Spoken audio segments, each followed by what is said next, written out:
Bonjour à tous. Bonjour à J'espère tous. que vous allez bien, en tout cas. J'espère que toi aussi tu vas bien. Ça va et toi? Merci, je vais bien. Super. Bienvenue à Je t'encourage.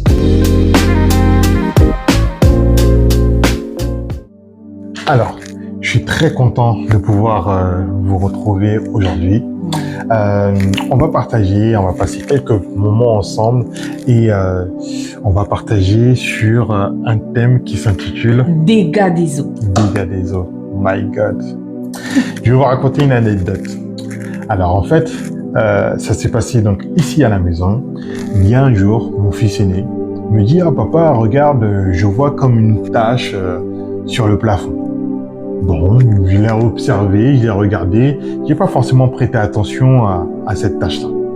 Après cela, il y a mon épouse qui me dit « Ah bébé, regarde, ouais, parce que tu m'appelles toujours bébé d'ailleurs, qui me dit « Regarde dans la salle de bain, j'ai l'impression qu'il y a de l'eau, alors que j'ai passé la serpillière, mais j'ai toujours en fait cette impression qu'il y a de l'eau. » J'ai regardé, j'ai essayé d'observer, j'ai pas forcément aussi prêté attention parce que je voyais pas concrètement ce qu'il y avait, tu vois. Les jours passent, les semaines passent, et là à ce moment-là, je constate que au niveau du toit, il y a comme un problème en fait, enfin du toit pardon, du plafond, il y a comme un problème. Je vois que la tache commence un petit peu à s'élargir en fait, tu vois, donc à s'épaissir. Et là, à ce moment-là, je dis non, franchement là bébé, je pense qu'il y a vraiment un problème avec l'eau. Je sais pas c'est quoi, mais j'ai l'impression qu'il y a vraiment un problème. J'appelle donc le plombier, en tout cas donc le constructeur. Je lui explique un petit peu la situation. Il me pose quelques questions et il me dit « J'ai l'impression que vous avez comme un dégât des eaux. » Je lui dis « C'est vrai, je pense aussi que ça doit être ça. Mais physiquement, en tout cas visiblement, moi je ne constate rien. Mais je vois juste une réaction qui est qu'il y a une tache en plein milieu. Mais je pense effectivement que ça doit être un dégât des eaux. Mais je ne vois pas d'où vient le problème. » Gloire à Dieu, il vient, effectivement, il y avait une fuite, il la colmate, il repart. Quelques semaines plus tard, je vois que la tache continue encore à s'élargir et à prendre plus d'espace. Et là, je dis non, mais il y a vraiment en fait un dégât des eaux. Il faut vraiment qu'on puisse trouver quelque chose, ou en tout cas, donc d'où provient le problème. Je rappelle le constructeur qui me dit écoutez, on doit trouver la solution. Il m'a orienté. Est-ce qu'il y a un problème à ce niveau-là? Est-ce qu'il y a un problème à ce niveau-là? Je dis oui, il y a un problème à ce niveau-là. Est-ce que vous pouvez regarder au niveau de la salle de bain? Est-ce que vous voyez? Je dis oui. Il dit ok. Là, il y a vraiment un dégât des eaux. On doit intervenir. Mais avant toute chose, vous devez fermer l'eau. Dès que j'ai fermé, le problème en fait s'est complètement arrêté. Le dégât des eaux finalement a été résolu. Donc voilà un petit peu donc l'histoire. Ok. Et du coup, ouais, ça renvoie justement ce qui est arrivé. On a médité on a échangé par rapport à ce qui s'est passé. Et lorsqu'on a discuté, on s'est dit mais tiens, mais ce qui s'est passé par rapport au dégât des eaux, avant de constater justement ce dégât des eaux, c'est que forcément il y a eu une origine, forcément il y a eu une fissure quelque part. Et ça nous a renvoyé justement à Genèse. Ouais. Avec Caïn et Abel. Donc, je vais le lire dans le livre de Genèse 4, 7. Le Seigneur accueillit favorablement Abel et son offrande, mais non Caïn et la sienne. Alors Caïn se mit dans une grande colère et son visage s'assombrit. Le Seigneur dit à Caïn, « Pourquoi es-tu en colère? Pourquoi ton visage est-il sombre? Si tu agis bien, tu relèveras la tête, mais si tu agis mal, le péché se tient à ta porte. Il désire dominer, mais toi, maîtrise-le. » Donc à ce moment-là, en fait, il y a Abel et Caïn qui apportent donc leur offrande. Ils apportent cela à Dieu. Je ne vais pas forcément m'arrêter sur la partie de la réaction de Caïn, parce qu'on la connaît tous. mais je vais plutôt m'appuyer sur l'attitude du cœur de Caïn avant que cela puisse commencer, avant que il puisse y avoir finalement la réaction. Moi, ce que j'ai compris, et c'est ce qu'on avait partagé ensemble, c'est que, ce que je te disais, c'est que Dieu ne s'est pas éloigné de Caïn. Dieu était toujours à côté de lui. Et il a toujours voulu faire en sorte que il ne puisse pas tomber dans le piège de l'ennemi. Il ne puisse pas pécher, tout simplement. C'est ça. Qu'il ne puisse pas pécher. Dieu ne s'est pas éloigné de lui. Il s'est adressé directement à son cœur. Parce qu'il arrivait à percevoir. Ok, il a donné une offrande. Non agréable à Dieu, peu importe. Il a fait la démarche de... Ok? Mais ça n'a pas été agréé par Dieu. La réaction, c'est quoi? Son visage était assombri. Il était en colère.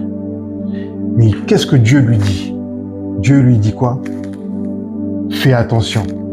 Même avant ça, il dit quoi? Il lui pose la question. Ouais, pourquoi ton visage est-il... c'est ça, pourquoi ton visage est-il sombre? C'est qu'il le renvoie à lui-même. Il le pousse à regarder à l'intérieur de lui. Afin qu'il s'examine. Donc, c'est chaud. Mais, à ce moment-là, comme tu l'as dit, il le pousse à lui-même et il voit en fait la scène se passer. Il voit la situation en train le diable en train d'agiter, tu vois. Et donc, c'est un petit peu ce que nous avons aussi aujourd'hui. Aujourd'hui, quand on est frustré, quand on a subi de l'injustice, quand on a subi, je sais pas moi, le rejet ou quoi que ce soit, en fait, le diable est en train de titiller, de nous titiller, en train de nous dire « Ah, mais regarde toi, on t'aime pas, regarde ce qu'il t'a fait, regarde comment il t'a répondu, comment il t'a parlé, regarde comment il t'a regardé, regarde ton collègue, regarde comment elle t'a toisé. » Regarde ta femme, regarde ton mari, il t'aime pas. Mais est-ce que tu penses vraiment que ton mari il t'aime? Est-ce que tu penses vraiment que ta femme elle t'aime? Est-ce qu'il te mérite?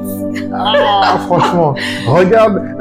Bref, donc le diable, tout ça, en fait, toutes ces voix, toutes ces voix, c'est ça, ces pensées. Toutes ces voix-là, en fait, le diable était en train de le titiller, en fait, tu vois. Mais Dieu, qu'est-ce qu'il dit à Caïn? Il lui dit en fait une chose magnifique. Il lui dit si tu agis bien. Si tu agis si tu agis bien, tu relèveras la tête. Donc Dieu sait. Dieu nous demande de maîtriser cela. Parce que quelle que soit la phase, quelle que soit la saison que tu peux traverser, tu pourras relever la tête. Amen. Tu dois relever la tête. Amen. Il nous a donné en fait en nous cette force, cette capacité-là de relever la tête. Quels que soient ce qu'on dit, quelles que soient les voix du diable. Et après, il lui dit quoi? Mais si tu agis mal, en fait, il nous donne toujours en fait deux solutions. C'est ça. Si tu agis bien, tu es capable de relever la tête. Mais attention, si tu agis mal, tu laisses une brèche s'ouvrir et le péché te dominera.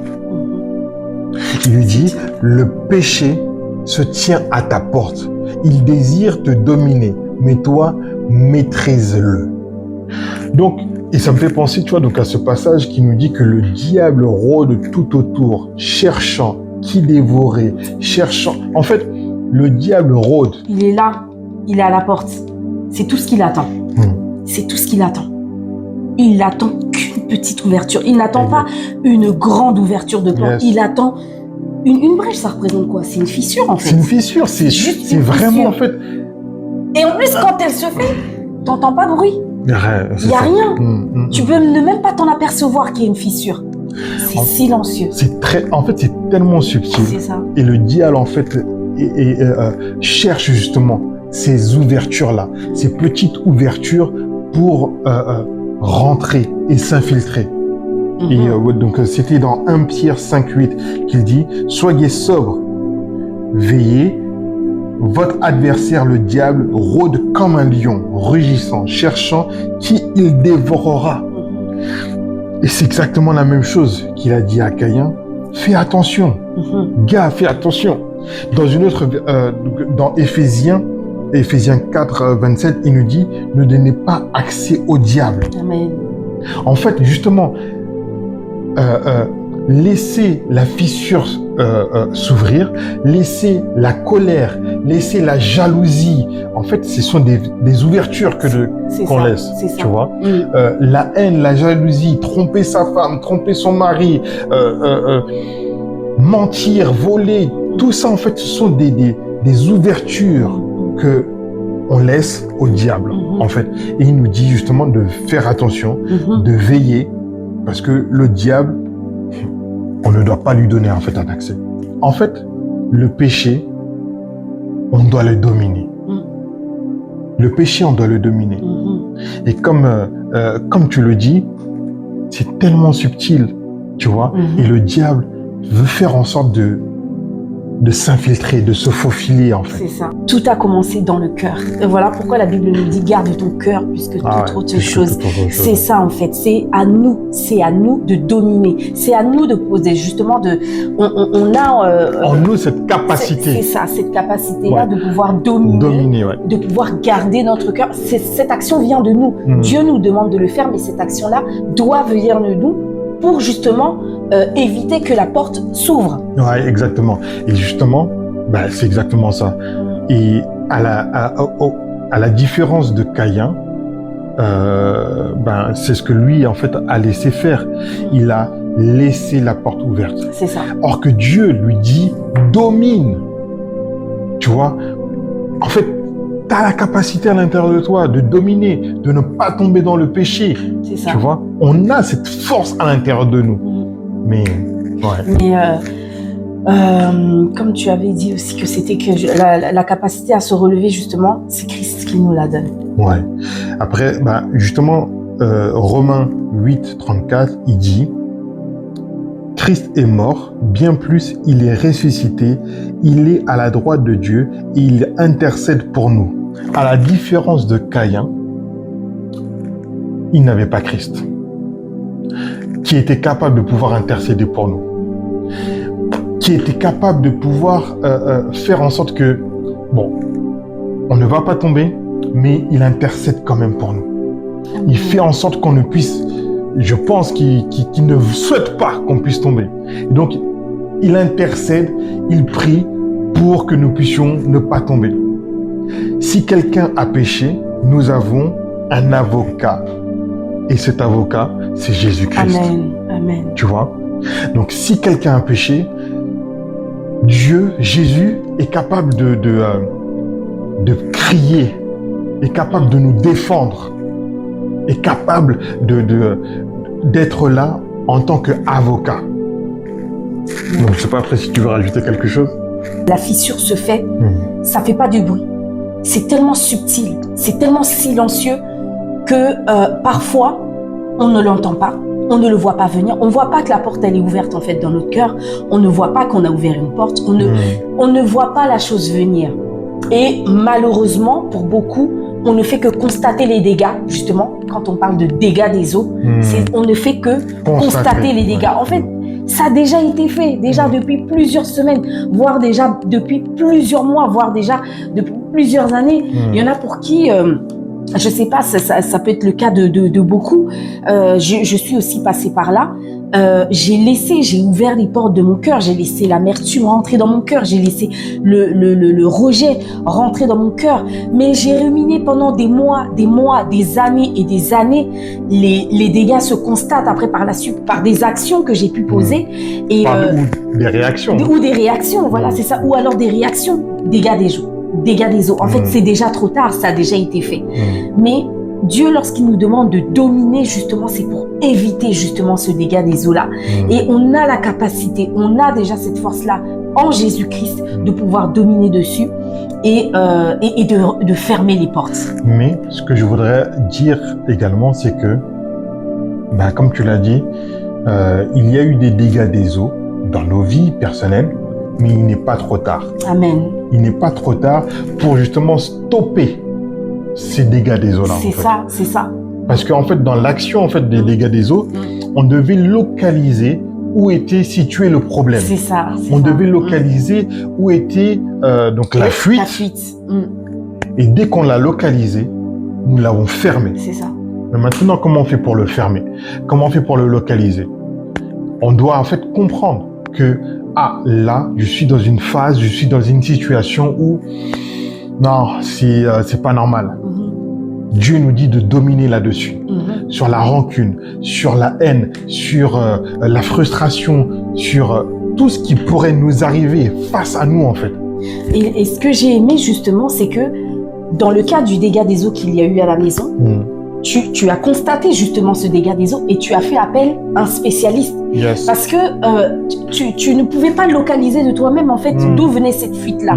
On le voit, on l'a constaté, mais on a fait appel à un spécialiste qui a intervenu et qui a localisé justement, je ne sais pas si ça a été fait dans un premier temps ou dans un deuxième. Dans un premier temps, ça n'a pas été vu.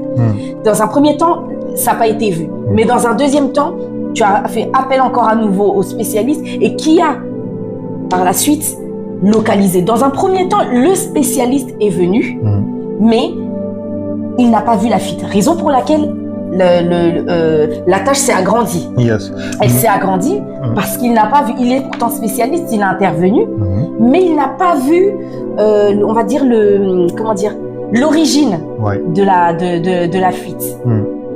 Mais lorsqu'il est revenu, il est intervenu justement pour localiser justement d'où vient la fuite. Et de là, il a fermé. Sauf que tu vois, je suis d'accord avec ce que tu viens de dire. Sauf que avant d'appeler le spécialiste, j'ai constaté. C'est ça. Ah oui. C'est très important. J'ai vu en fait qu'il y avait des problèmes. Mais avant même, en fait, quand il y a un problème, il y a toujours des alertes. C'est ça. Notre fils, il a parlé. Mais j'ai pas prêté attention. Tu vois? On peut avoir en fait des dégâts des eaux. Il y a des situations, mais on ne prête pas attention. C'est ça. Voilà. Un proche à toi, observer ton caractère, ton attitude. Non, je sens que là, tu souffres un petit peu du rejet.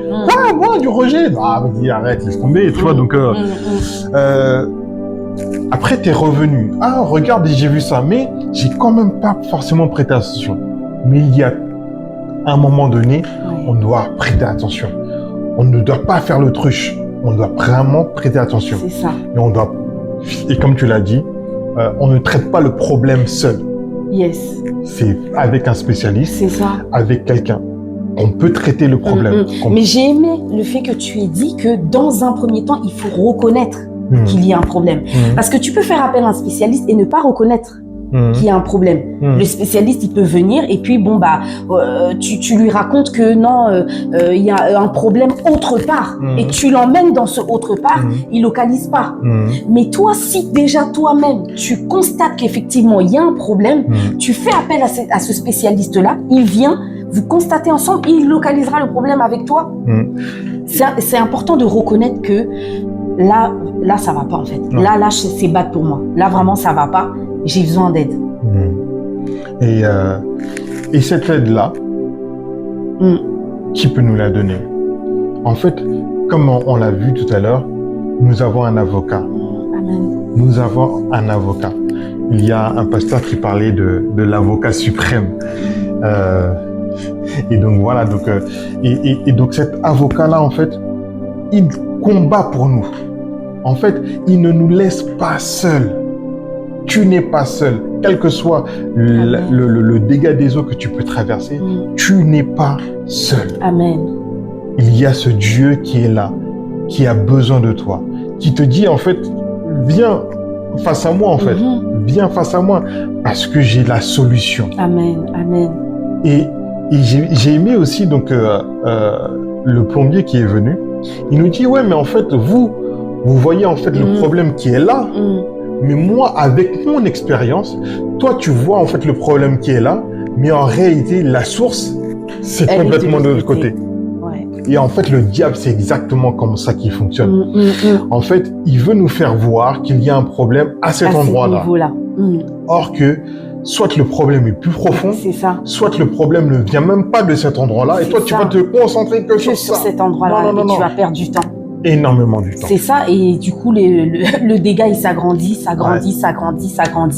Et vraiment, il y a des personnes aussi que Dieu permet Sur ton chemin. De nous mettre sur notre chemin. Il y a des pasteurs, des serviteurs de Dieu, des frères, des sœurs qui sont là autour de nous et qui ont de la bienveillance, justement pour nous aider à localiser justement la source de nos problèmes, de la situation. Parce que, qu'on le veuille ou pas, si tu ne localises pas la source du problème, le problème va s'étendre et va te détruire. C'est ça. En fait, c'est une hémorragie une hémorragie et elle ne s'arrête pas. Un robinet qui ne fait que couler. Donc, du 1er jusqu'au 30, que le rejet du 1er jusqu'au 30, que la tristesse, du 1er jusqu'au 30 de janvier jusqu'à décembre, année après année, que d'être pression. Non, mais il y a un jour. Il y aura un jour. Il y a toujours un jour où ça devra s'arrêter. Yes. C'est comme cette femme avec cette perte de sang. Il y a un jour où ça doit s'arrêter. Ça doit s'arrêter. À toi de prendre la décision. Et c'est ce qu'elle a fait. Yes. Elle a marché. Elle a dit, en fait, je ne vais pas regarder mon état, en fait. Quel que soit, en fait, le péché que tu as pu faire, quelle que soit la faute que tu as pu faire, quel que soit, je ne pourrais même pas l'imaginer. En fait, dans ta situation, dans notre situation, nous devons aller toucher le pan de la robe de Jésus. Amen. Nous devons, en fait, quoi qu'il arrive, malgré les on-dit, malgré la foule, malgré la famille, malgré quoi que ce soit, on doit aller toucher le pan de la robe de Jésus-Christ. Afin de fermer ce cycle-là. Ça doit s'arrêter maintenant. Ça doit s'arrêter, ça doit se stopper. À toi de prendre la décision. Yes. À toi de prendre la décision. Tu n'es pas seul.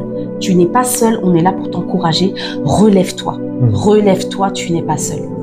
En tout cas, mon frère, ma sœur, notre objectif aujourd'hui, c'est de vous dire que oui, il peut y avoir des brèches, mais nous devons maintenant les fermer. Nous devons les localiser et les fermer. Et tu n'es pas seul. Jésus-Christ a besoin de toi. Il te tend la main. Quitte à toi, quitte à nous, de pouvoir la saisir. Cette brèche ne durera pas. Amen. Non, c'est fini.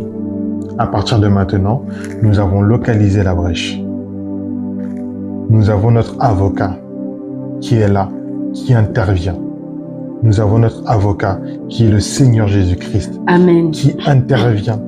Quand le diable veut nous condamner, quand le diable veut aller rapporter auprès de Dieu ou quoi que ce soit, nous avons cet avocat qui est là pour nous défendre. Amen, amen, amen. Et quelle que soit la situation par laquelle tu passes là présentement, sache que il y a une personne aussi qui a vécu la même situation avant toi. Yeah. Et le Dieu que nous prions, il est véritablement le Dieu de l'impossible. Il est capable de tout.